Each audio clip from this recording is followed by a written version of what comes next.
네, 여러분 안녕하십니까. 코로나19 확산세가 지금대로라면 다음 주에는 하루 신규 확진자 수가 많게는 무려 2,000명까지 증가할 수 있다고 방역당국이 경고했습니다. 이런 가운데 서귀포시의 한 농촌마을에서 코로나19 확진자가 잇따라 발생해 충격에 휩싸였습니다.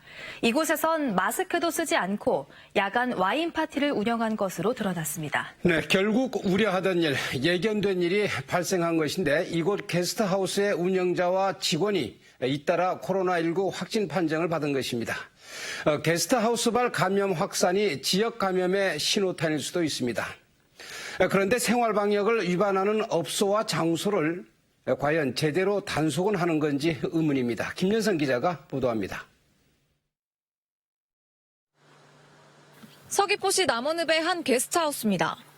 이 게스트하우스 운영자 A씨와 직원이 잇따라 코로나19 확진 판정을 받았습니다.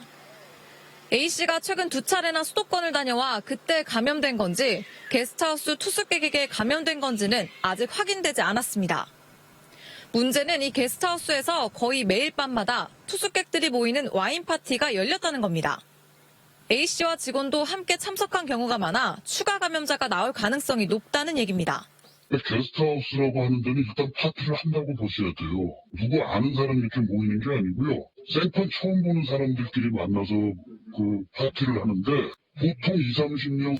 확진 판정이 나온 밤에도 이 게스트하우스엔 14명이 투숙했고 똑같이 야간 파티가 있었습니다. 마스크도 착용하지 않았습니다.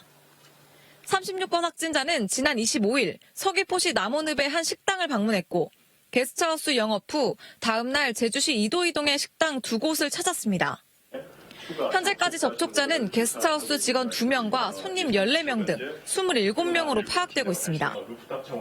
A씨가 증상을 보인 시기를 전후해 게스트하우스를 거쳐간 투숙객이 많지만 제대로 파악도 안 되고 있습니다.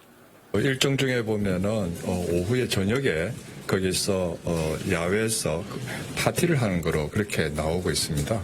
그 파티에 참석하신 분을 지금 추적하는 중에 아직 연락이 안 되거나 하는 그런 분들이 계셔서. 게스트하우스발 확진자가 처음 발생했지만 방역당국의 대처에도 문제가 있었습니다. 어젯밤 A씨가 확진 판정을 받았지만 오늘 오후 2시 넘어서까지 투숙객 14명이 게스트하우스에 방치돼 있었습니다. 방역당국은 검사 인력과 시설이 부족해 즉시 격리시설도 보내지 못했다고 해명했습니다. 확진자가 급증하면서 과부하가 걸린 상황으로 파악됐습니다. 제주자치도는 게스트하우스발 코로나19 감염이 확산되는 걸 막기 위해 가용 인력을 총동원해 게스트하우스 편법 영업을 집중 단속할 방침입니다. 하지만 제주도 내 게스트하우스를 포함한 민박시설이 4,500여 곳이나 되고 현행법상 술과 음식을 제공하는 게 문제가 되지 않기 때문에 실질적인 단속이 가능할진 걱정입니다. JIBS 김연선입니다.